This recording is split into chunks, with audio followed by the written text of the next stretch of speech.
আল্লাহ তাআলা যখন কিয়ামতের ময়দানে ডাক দিবেন, ইরজিই ইলা রাব্বিকি রাদিয়াতাম মারদিয়া ফাদখুলি ফি ইবাদি ওয়াদখুলি জান্নাতি।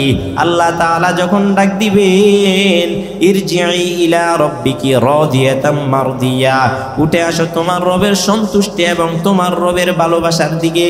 ফাদখুলি ফি ইবাদি, ইবাদতকারী যারা তাদের সঙ্গী হয়ে যাও, তাদের সাথী হয়ে যাও, তাদের সাথে একত্রে দাঁড়াই যাও। ওয়াদখুলি জান্নাতি, আর তারা জান্নাতে যাবে, তাদের পিছে পিছে তোমরাও জান্নাতে চলে যাও। তাহলে এতেই বোঝা যায় ওই সমস্ত মানুষদেরকে মুহাব্বত করতে হবে যেই সমস্ত মানুষদের ভিতরে রাসূলের সুন্নাত আছে, যেই সমস্ত মানুষদের ভিতরে আল্লাহ তাআলার হুকুম আহকাম বিধিবিধান মানার মতন মাত্রা আছে। ওই সমস্ত মানুষদেরকে মুহাব্বত করতে হবে। ওই সমস্ত মানুষদেরকে যদি আপনি মুহাব্বত করেন, দাড়িওয়ালাকে মুহাব্বত করবেন, দেখবেন ওই ব্যক্তির সাথে চলতে চলতে একদিন আপনার মুখেও দাঁড়ি চলে আসবে। পাঞ্জাবিওয়ালাকে মুহাব্বত করবেন, দেখবেন একদিন আপনার শরীরের মাধ্যমেও রাসূলের সুন্নতে পাঞ্জাবিটা চলে আসবে। টুপিওয়ালাকে মুহাব্বত করবেন, দেখবেন একদিন রাসূলের সুন্নত টুপিটা আপনার মাথার মাধ্যমে চলে আসবে।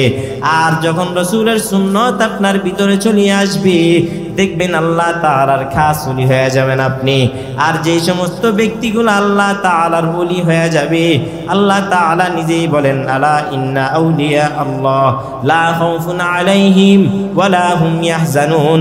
যারা দুনিয়াতে আসার সময়, দুনিয়া থেকে আসার সময় আমি আল্লাহ তাআলার ওলি হয়ে আসবে, নিশ্চয়ই তোমরা শুনিয়া নাও, তোমাদের কোনো প্রকার কোনো ভয় নাই, কোনো প্রকার কোনো চিন্তা নাই। কেননা আমি আল্লাহ স্বয়ং তোমাদের সঙ্গী হয়ে গেলাম। আল্লাহ তাআলার বন্ধু হয়ে যাবে। যাদের বন্ধু স্বয়ং আল্লাহ তাআলা হয়ে যাবেন, তাদের কোনো ভয় নাই, কোনো চিন্তা নাই। কেন চিন্তা নাই? যেই ব্যক্তিকে মুহাব্বত করে, ওই ব্যক্তি চায় না এই ব্যক্তি খারাপ জায়গায় বসুক, আমি ভালো জায়গায় বসি। এই ব্যক্তি চায় না এই ব্যক্তি খারাপ স্থানে থাক, আমি ভালো স্থানে চাই। ওই ব্যক্তিকে মুহাব্বত করার কারণে বলে, ভাই আমি এই ভালো স্থানে বসেছি, আপনিও ভালো স্থানে আসেন। আমি এই ভালো জায়গার মাধ্যমে আসি, আপনিও ভালো জায়গার মাধ্যমে আসেন। আমি এই ভালো টাকার চাকরির ভিতরে আসছি, আপনিও ভালো টাকার চাকরির ভিতরে চলে আসেন। উপকার করার চেষ্টা করে। তদরূপভাবে যেই ব্যক্তিকে মুহাব্বত করে, যেরকমভাবে খারাপ স্থানে থাকতে দেয় না, আল্লাহ তাআলা যদি আমার আপনার জন্য হয়ে যায়, আল্লাহ তাআলা কি আমাদেরকে জাহান্নামে দিবে? কুশ্চিন কালেও না। বলে কি করবে? বলে আমাদেরকে আল্লাহ তাআলা মুহাব্বত করে জান্নাত দিয়ে দিবে। জান্নাতে যাইতে হলে আল্লাহ তাআলার হুকুম আহকাম বিধিবিধান মানতে হবে। কোরআনওয়ালাদেরকে সঙ্গী বানাইতে হবে, কোরআনওয়ালাদেরকে নিয়ে চলতে হবে। যদি কোরআনওয়ালাদেরকে মুহাব্বত করতে পারো, কোরআনওয়ালাদেরকে যেমন সম্মান আল্লাহ তাআলা দান করেছেন, একদিন দেখবা বান্দা তোমাকেও আল্লাহ তাআলা এই পরিমাণ সম্মান দান করবেন। এটাই হলো কোরআনের এক বড় মুজিজা। যালিকাল কিতাবু লা রাইবা ফি। আল্লাহ তাআলা বলেন, রে মানুষ, আমি আল্লাহ তাআলা এই কিতাবটা নাজিল করেছি। তবে এই কিতাবটা আমি আল্লাহ তাআলা কেমন ভাবে নাজিল করেছি? এই কিতাবটা আমি আল্লাহ তাআলা এমন ভাবে নাজিল করেছি, এই কিতাবের ভিতরে কোনো প্রকার কোনো ভুল নাই, কোনো প্রকার কোনো সন্দেহ নাই। এই কিতাবটা আমি আল্লাহ তাআলা এমন ভাবে নাজিল করেছি, যেই কিতাবের ভিতরে ভুল ধরার মতন কোনো প্রকার কোনো চিহ্ন নাই। এই কিতাবটা যেই ব্যক্তি অস্বীকার করবে, যেই ব্যক্তি এই কিতাবের ভিতরে ভুল ধরার জন্য চেষ্টা করবে, কুশ্চিন কালো এই কিতাব থেকে ভুল কেউ বের করতে পারবে না।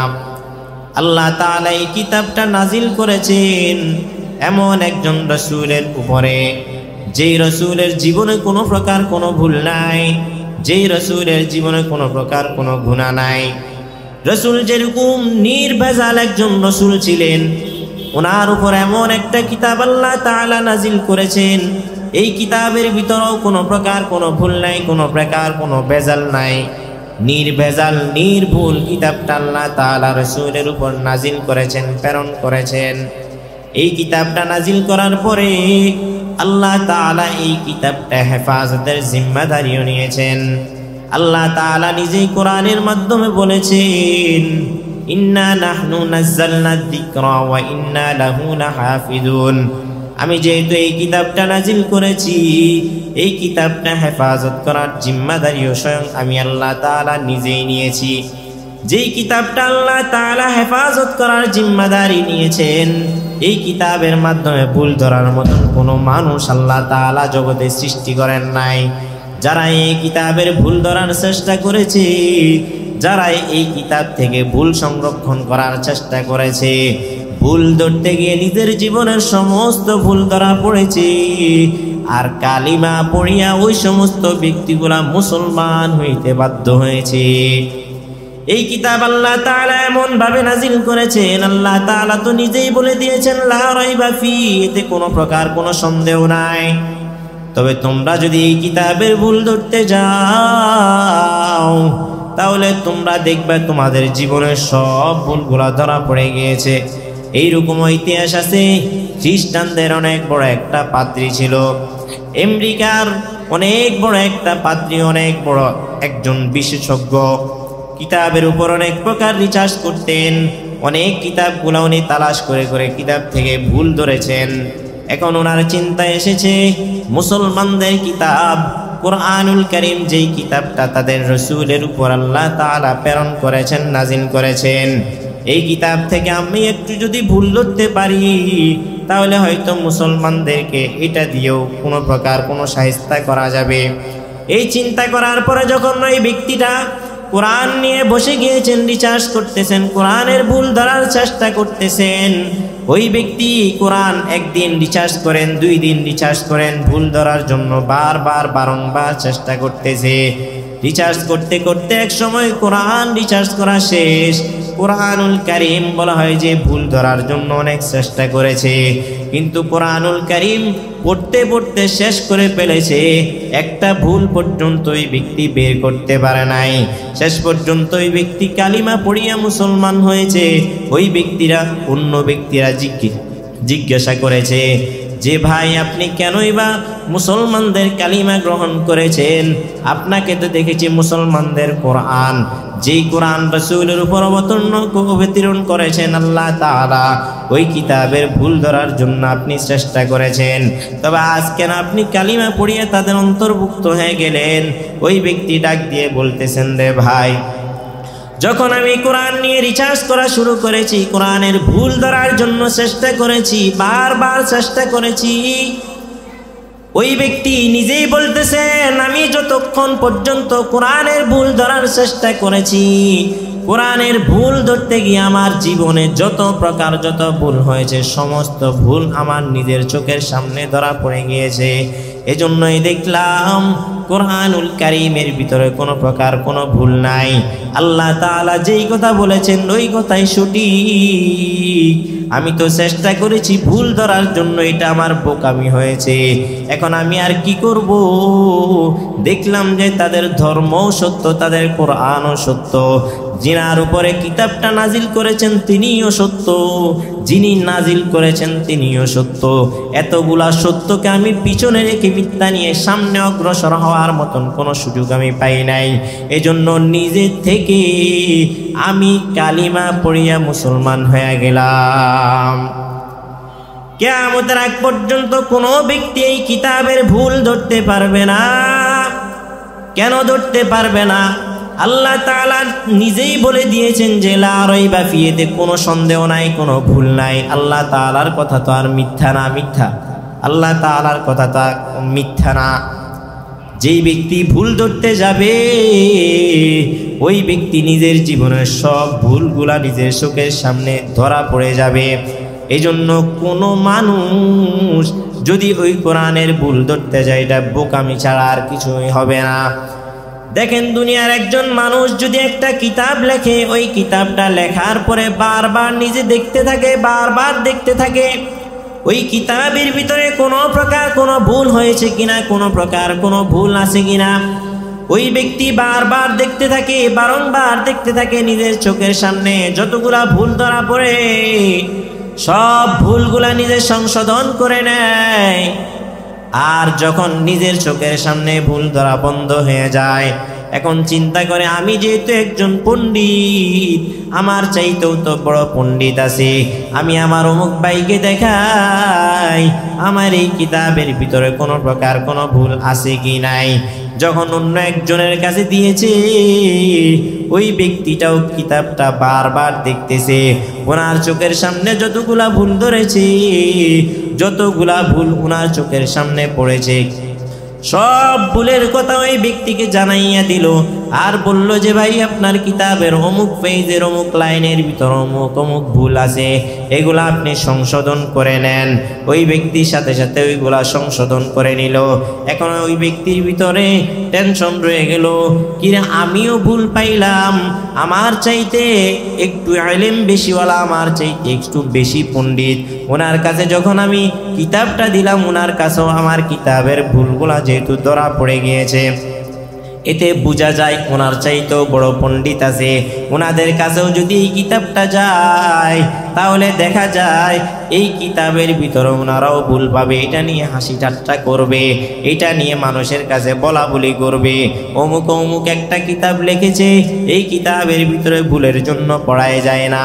এই জন্য ব্যক্তি যখন মার্কেটে কিতাবটা ছাড়ার একটু চেষ্টা করেছেন, একটু যখন উদ্যোগ নিয়েছেন, এরাদা করেছেন মার্কেটে ওই কিতাবটা ছাড়বেন, এখন কিভাবে ছাড়বেন? যদি এইভাবেই ছেড়ে দেয়, ভুলগুলা পাওয়ার পরে এটা নিয়ে মানুষ হাসাহাসি করবে।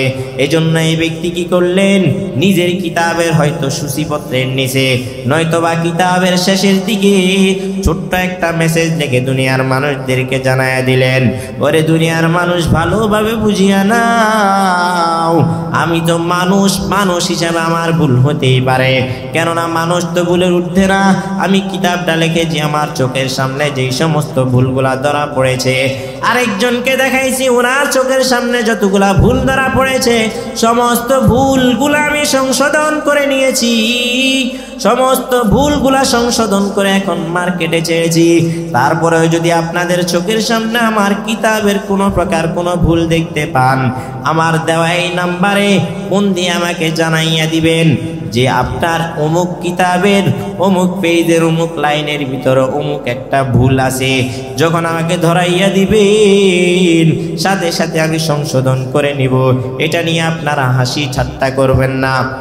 তাহলে দেখেন, দুনিয়ার একজন মানুষ কিতাব একটা লেখার পরে বারবার দেখার পরও তার সন্দেহ রয়ে গেছে, তারপরে মার্কেটে আবার ছাড়ার আগে, লাইব্রেরিতে দেওয়ার আগে নিজের কিতাবের ভুল নিজেই সংশোধন করার জন্য মানুষদেরকে জানাইয়া দিলেন, যদি আমার কিতাবের ভুল পান আমাকে জানাইয়া দিবেন, আমি সংশোধন করে নিব, পরবর্তী পেন্টিংয়ের ভিতরে দিয়ে এই ভুলগুলা সংশোধন করে আমি আবার লাইব্রেরিতে আমার কিতাবটা দিব, সংস্কার করে দিব।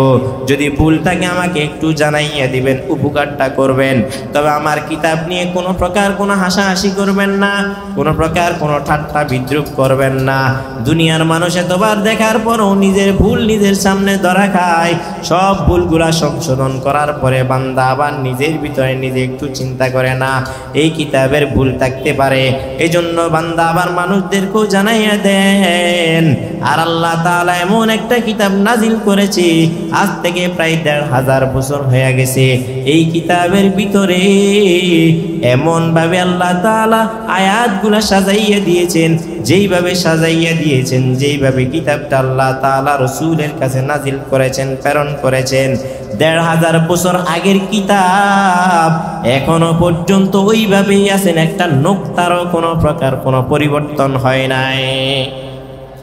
কেন পরিবর্তন হয় নাই? বলা হয় যে আল্লাহ তাআলা এই কিতাবের জিম্মাদারি নিয়েছেন, এই কিতাব হেফাজত করার জিম্মাদারি আল্লাহ নিয়েছেন। আল্লাহ তাআলা কিতাবটা লিপিবদ্ধ করার পরে, কিতাবটা নাজিল করার পরে আল্লাহ তাআলা মানুষদেরকে জানায় দিয়েছেন, এতে কোনো ভুল নাই, এতে কোনো প্রকার কোনো সন্দেহ নাই। তাহলে দুনিয়ার মানুষ এই কিতাবটার উপর ঈমান আনতে হবে। এই কিতাবের যদি ভুল ধরতে যাও তাহলে এটা তোমার বোকামি হবে।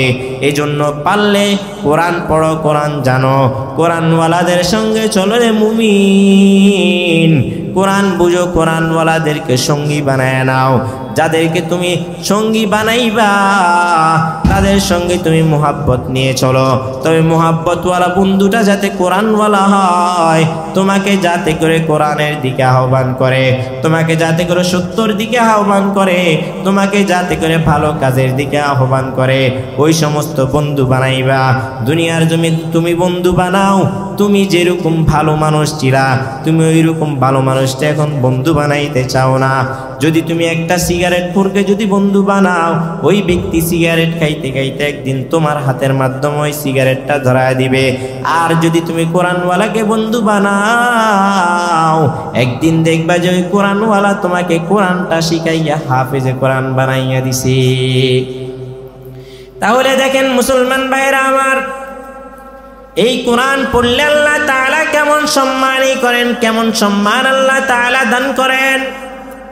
এই কোরআনটা আল্লাহ তাআলা সম্মানই করে তৈরি করেছেন।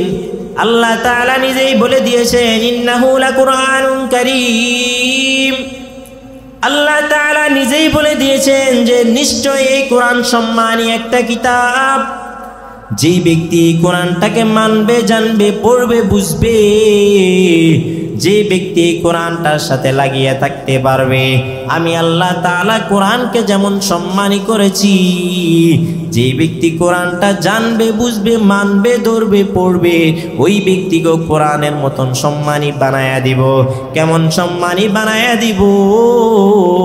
আজকে তাকাইয়া দেখেন, বাইরের রাষ্ট্রে যখন কোরআন প্রতিযোগিতা হয়, কোরআন প্রতিযোগিতার মাধ্যমে শত শত দেশের মানুষ আসে, ছাত্ররা এসে প্রতিযোগিতা দেয়। আর আমার বাংলাদেশের ক্ষুদ্র হাফেজ সাহেবরা গিয়ে কোরআন প্রতিযোগিতা দিয়ে বিজয়ের মালা নিয়ে বাংলাদেশে আসেন। এটাই হলো কোরআনওয়ালাদের সম্মান। ওই সমস্ত ব্যক্তিদের কারণে, ওই সমস্ত হাফেজ সাহেবদের কারণে আজকে বাংলাদেশকে বলা হয় একটা মুসলিম কান্ট্রি। কেননা বাংলাদেশের মাধ্যমে অনেক হাজার হাজার লক্ষ লক্ষ হাফেজে কোরআন আছে। এরকম লক্ষ লক্ষ হাফেজে কোরআন অন্য কোনো দেশে নাই। আর বাংলাদেশের হাফেজ সাহেবরা অন্য দেশে গিয়ে বিজয়ের মালা ছিনিয়ে আনে। এটার চাইতে বড় ভাগ্যবান আমরা আর কি হতে পারে? আজ বাংলাদেশের খেলোয়াড়রা যখন গিয়ে বিজয়ের মালা নিয়ে আসে, তাদেরকে অনেক প্রকার অনেক সম্বর্ধনা দেওয়া হয়। সরকারের পক্ষ থেকে তাদের জন্য অনেক প্রকার অনেক উপঢৌকন পাঠানো হয়। কিন্তু আজ আমরা এমন দুর্ভাগা দেখেন, যারা কোরআনের বিজয় নিয়ে বাংলাদেশে আসে, আজ পর্যন্ত এরকম দেখা যায় নাই যে সরকারের পক্ষ থেকে ওই সমস্ত হাফেজ সাহেবদেরকে পুরস্কারিত করা হয়েছে। সালেহ আহমদ তাকরিমের মতন একটা ছেলে কত সুন্দর তেলাওয়াত, বাংলাদেশ থেকে যখন বাইরে গিয়ে প্রতিযোগিতা দিয়েছে, বিজয়ের মালা ছিনিয়ে এনেছে। কারি আবু রায়হান বাংলাদেশ থেকে গিয়ে যখন প্রতিযোগিতা দিয়েছে, বিজয়ের মালা ছিনিয়ে এনেছে। আমাদের বাংলাদেশের হাফেজ সাহেব কারি নাজমুস সাকিব, উনি যখন বাইরের রাষ্ট্রে গিয়ে প্রতিযোগিতা দিয়েছে, বিজয়ের মালা ছিনিয়ে এনেছে। বাংলাদেশের হাফেজ সাহেব মাওলানা মুফতি জাকারিয়া, উনি যখন বাইরে গিয়েছেন প্রতিযোগিতা দিয়ে বিজয়ের মালা নিয়ে এসেছেন, ওনাদেরকে আজ পর্যন্ত দেখি নাই সরকারের পক্ষ থেকে কোনো প্রকার কোনো উপঢৌকন, কোনো প্রকার কোনো হাদিয়া পেশ করা হয়েছে। যারা বাংলাদেশ থেকে খেলোয়াড় হয়ে যায়, বাইরের রাষ্ট্রে খেলার জন্য গিয়ে যদি ওরা একেবারে না পেরে, যদি ওরা যদি বিজয়ের মালা না নিয়েও আসে, তারপরও তাদের জন্য অনেক প্রকার অনেক টাকা খরচ করে যাওয়া আসা, বিমান ভাড়াও সরকারের পক্ষ থেকে নেয়। ওখানে থাকা খাওয়ার যত প্রকার যত টাকা আসে সব কিছু সরকারে বরাদ্দ করে দেয়। কেননা ওরা নাকি বাংলাদেশে বিজয় ছিনিয়ে আনবে, আসার সময় দেখা যায় খালি হাতে আসে। এরকম হয়েছে না? আর বাংলাদেশের হাফেজ সাহেবরা গিয়ে গিয়ে বিজয়ের মালা ছিনিয়ে এনেছে। আজ ওই সমস্ত হাফেজ সাহেবের ওদের কাছে কোনো প্রকার কোনো দাম নাই। এরে মুমিন মুসলমান ভাই, এখন তো চিনো নাই, যখন চিনবা কোনো লাভ হবে না। এই জন্যই বলি হাফেজে কোরআনদের সাথে থাকো, হাফেজে কোরআনওয়ালাদেরকে মোহাব্বত করো। যারা কোরআনটা হৃদয়ের ভিতরে গেঁথে নিয়েছে তাদের সঙ্গী হয়ে যাও, তাদেরকে মোহাব্বত করো, দেখবে একদিন তুমিও কোরআনওয়ালাদের মতন কোরআনটা মুখস্থ করার আগ্রহ তোমার ভিতরে জমে বসবে। তখন তোমার আগ্রহের কারণে দেখবা তোমার ওই সঙ্গী ওই সাথীটা বলবে, যেহেতু আপনার কোরআনটা শিখার ইচ্ছা, আমার কাছে আসবেন, সকাল বিকাল একটু সময় দিবেন, আমি আস্তে আস্তে করে আপনাকে কোরআনটা শিখাইয়া দিব। আর যদি আপনি দুনিয়াতে গাঁজাখোরকে সঙ্গী বানান, একদিন 2 দিন 3 দিনের দিন দেখবেন ওই গাঁজাখোর আপনাকেও গাঁজাখোর বানাইছে। আজকে যদি আপনি দুনিয়াতে একটা মওদুদীকে যদি আপনি বন্ধু বানান, ওই বন্ধুটা একদিন মদ খাবে, 2 দিন মদ খাবে, 3 দিনের দিন আপনার হাতের ভিতরে মদের বোতলটা ধরায়া দিবে। এমন বন্ধু আছে নাকি নাই? তাহলে এখন বলে দিয়ে যাই রে মুমিন, আজ দুনিয়াতে মুহাব্বত করতে হবে কাকে, কাদের সাথে মুহাব্বত নিয়ে চলতে হবে, আজ আমাদের ওই কথাটাই জানা নাই। ওই সমস্ত মানুষদেরকে মুহাব্বত করতে হবে যাদেরকে মুহাব্বত করলে, ওলামায়ে কেরামদেরকে মুহাব্বত করা মানে রাসূলকে মুহাব্বত করা, রাসূলকে মুহাব্বত করা মানে স্বয়ং আল্লাহ তাআলাকে মুহাব্বত করা। আর যেই ব্যক্তি আল্লাহ তাআলাকে মুহাব্বত করবে, ওই ব্যক্তির জন্য চিরস্থায়ী জান্নাতের ব্যবস্থা আল্লাহ তাআলা করিয়া দিবেন। কেননা ওই ব্যক্তি আবেদ ছিল, দুনিয়াতে আল্লাহ তাআলার ইবাদত করত, ওই ব্যক্তি মুখলেস ছিল, ওই ব্যক্তির সাথে চলার কারণে, উঠা বসার কারণে এই ব্যক্তিও কিন্তু আবেদ বান্দা হয়ে গিয়েছে, এই ব্যক্তিও তখন মুখলেস হয়ে গিয়েছে। আর আল্লাহ তাআলা যখন কিয়ামতের ময়দানে ডাক দিবেন, ইরজিই ইলা রাব্বিকি রাদিয়াতাম মারদিয়া ফাদখুলি ফি ইবাদি ওয়াদখুলি জান্নাতি, আল্লাহ তাআলা যখন ডাক দিবেন, ইরজিই ইলা রাব্বিকি রাদিয়াতাম মারদিয়া, উঠে আসো তোমার রবের সন্তুষ্টি এবং তোমার রবের ভালোবাসার দিকে, ফাদখুলি ফি ইবাদি, ইবাদতকারী যারা তাদের সঙ্গী হয়ে যাও, তাদের সাথী হয়ে যাও, তাদের সাথে একত্রে দাঁড়াইয়া যাও, ওয়াদখুলি জান্নাতি, আর তারা জান্নাতে যাবে, তাদের পিছে পিছে তোমরাও জান্নাতে চলে যাও।